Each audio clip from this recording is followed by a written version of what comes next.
करंजवार में 9 दिवसीय श्रीमद् भागवत कथा महायज्ञ का भव्य समापन। हजारों श्रद्धालु हुए भाव विभोर। हवन, भजन और भंडारे के साथ श्रद्धालुओं ने लिया आध्यात्मिक लाभ। करंजवार स्थित दुर्गा मंदिर परिसर में आए श्रीमद् भागवत कथा ज्ञान गंगा महायज्ञ को 10 फरवरी को हवन पूजन और पूर्णाहुति के साथ भव्य समापन हुआ। ये 9 दिवसीय आध्यात्मिक आयोजन 2 फरवरी को भव्य कलश यात्रा और राधा कृष्ण की झांकी के साथ प्रारंभ हुआ, जिसमें हजारों श्रद्धालुओं ने भाग लेकर श्री कृष्ण लीलाओं का दिव्य श्रवण किया। भागवत कथा के प्रमुख प्रसंग श्री कृष्ण जन्मोत्सव, बाल लीला, गोवर्धन पूजा, रासलीला, सुदामा चरित्र, उद्धव गोपियों का संवाद और गीता उपदेश जैसे महत्वपूर्ण प्रसंगों का व्याख्यान हुआ।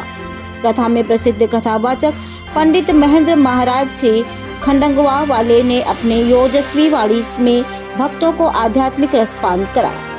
हर दिन भजन संध्या और संकीर्तन का आयोजन हुआ, जिसमें स्थानीय कलाकारों ने अपनी प्रस्तुतियों से श्रद्धालुओं को भक्ति रस से सरोबार कर दिया। पूर्णाहुति और भव्य भंडारे का आयोजन। अंतिम दिन विशाल हवन पूजन और पूर्णाहुति के बाद भव्य भंडारे का आयोजन किया गया, जिसमें हजारों श्रद्धालुओं ने प्रसाद ग्रहण किया। श्रद्धालुओं का विशाल जन सैलाब। आयोजन समिति का आभार। इस महायज्ञ में ग्रामवासियों और श्रद्धालुओं ने बढ़ चढ़कर हिस्सा लिया। आयोजन समिति ने सभी धर्म प्रेमियों और भक्तजनों का आभार व्यक्त किया और भविष्य में भी ऐसी भव्य आयोजन कराने का संकल्प लिया। ये कथा केवल आध्यात्मिक ज्ञान का स्रोत नहीं, बल्कि समाज में धर्म, प्रेम और भक्ति की भावना को भी बल देने वाली रही। हरे राम हरे कृष्ण के मंत्रों से गुंजायमान हुआ करंजवार। 9 दिवसीय भागवत कथा महायज्ञ के दौरान पूरा करंजवार गांव आध्यात्मिक धाम में परिवर्तित हो गया। हरे राम हरे कृष्ण के मंत्रों से गूंज ने पूरे वातावरण को भक्तिमय बना दिया। यह दिव्य आयोजन पूरे क्षेत्र में धार्मिक जागृति और आध्यात्मिक चेतना का संचार करेगा। सूरतपुर से अविनाश कुशवाहा की ये खास रिपोर्ट।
कि अपने हाथों से ही हम अपना हत्या कर लिए, और यदि थोड़ा सा भी इसका अंश ग्रहण कर लिए, इस भागवत पुराण के थोड़े से भी कथा को यदि हम श्रवण कर लिए, तम सेवितानुगमनम सर्वे समास्थितार्थमा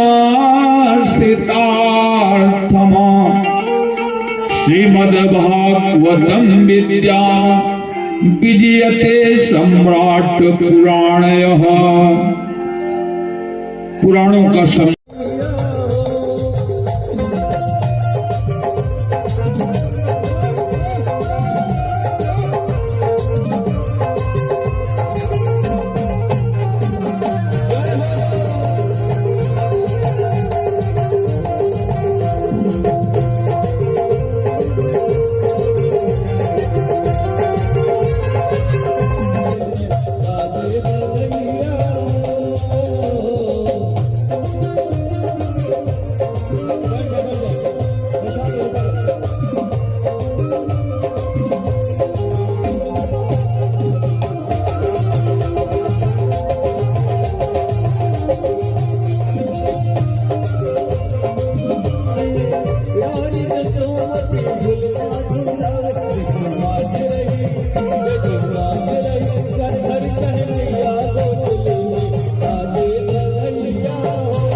भोले वृंदावन बिहारी लाल की।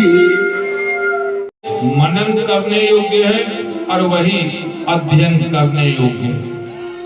हृदय विचारते जगत हरा, के ही विधि दर्शन देव, गुप्त रूप अवतरे प्रभु, और जान गए सब केव। भगवान तो जब संसार में आते हैं ना, अपने आप को छिपा करके आते हैं, अपने स्वरूप को लेकर नहीं आते, और न तो लोगों से दिखाते हैं कि मैं भगवान हूं। कैसे चले आते हैं? गुप्त रूप में छिप करके आते हैं, मनुष्य बन करके आते हैं। हमारे आप के समान साधारण सा मनुष्य बन करके इस लोक में आते हैं। लेकिन इस लोक में आने के बाद जब वही भगवान अपने कार्य को पूरा करने लगते हैं, हम सब जान जाते हैं ये साधारण मनुष्य नहीं, ये भगवान है, परमात्मा। हृदय विचारत जलधि जड़ के विधि दर्शन होई।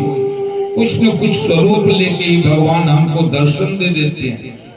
और उस दर्शन को कैसे रखते हैं भगवान? गुप्त रूप में रखते हैं, अपने आप को छिपा के, किसी के पुत्र बन करके, किसी को माता बना करके, किसी को पिता बना करके इस संसार में चले आते हैं। अरे मैं भी मनुष्य हूँ, लेकिन अपने क्रिया को जिस समय रूप देने लगे